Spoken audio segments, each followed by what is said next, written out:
गुप्त वंश के पतन के पश्चात मगध साम्राज्य पर विद्रोह शुरू हो गया।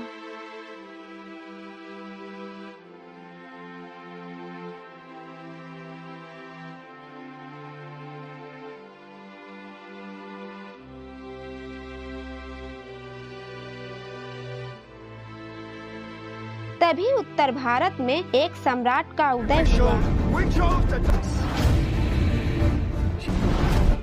जिसके शासनकाल में भारत तरक्की की ऊंचाई छू रहा था तथा इनके शासनकाल में भारत आर्थिक रूप से प्रगति किया था, जिसने अपनी छोटी से उम्र में ही बड़े बड़े राजाओं को अपने साम्राज्य में मिला लिया था।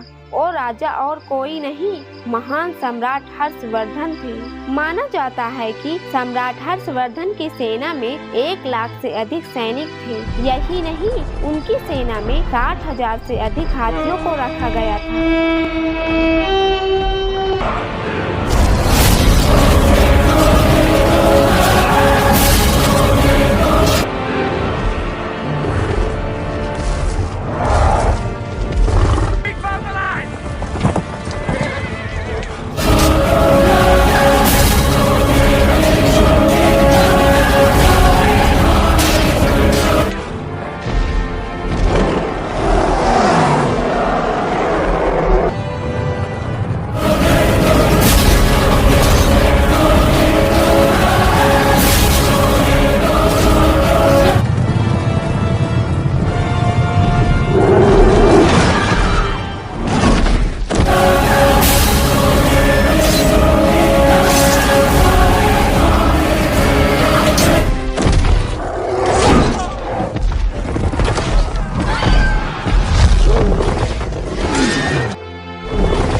सम्राट हर्षवर्धन के पिता का नाम प्रभाकर वर्धन था तथा माता का नाम यशोमती था। रानी यशोमती के गर्भ से जून 590 में एक परम तेजस्वी बालक ने जन्म लिया। यही बालक आगे चलकर भारत के इतिहास में महान सम्राट के नाम से विख्यात हुआ।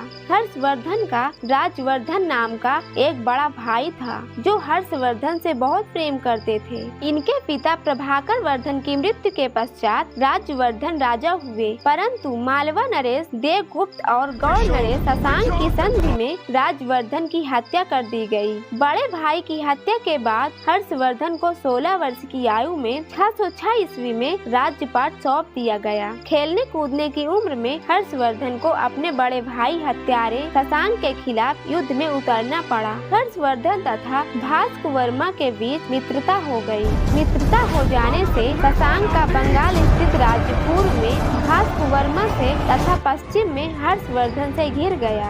इन विपरीत परिस्थितियों में परेशान होकर गौड़ नरेश शशांक ने हर्षवर्धन से बिना युद्ध किए ही कन्नौज को खाली कर दिया तथा महान सम्राट हर्षवर्धन ने 590 ईस्वी से लेकर 647 ईस्वी तक अपने राज्य का विस्तार किया। इन राज्यों में हर्षवर्धन ने अपने साम्राज्य का विस्तार जालंधर, पंजाब, कश्मीर एवं वलंभीपुर तक कर लिया। इन्होंने आर्यवर्त को भी अपने अधीन कर माना जाता है कि हर्षवर्धन ने अरब पर भी चढ़ाई कर दी थी, लेकिन रेगिस्तान के एक क्षेत्र में उनको रोक दिया गया। हमारे आने वाले अगले वीडियो में हम आपको ऐसे राजा के बारे में बताएंगे जिसने हर्षवर्धन को भी हराया था। यदि आपने अभी तक हमारे चैनल को सब्सक्राइब नहीं किया है तो सब्सक्राइब कर लीजिए, ताकि अगली वीडियो तथा नोटिफिकेशन आप तक पहुंच जाए। Thank you.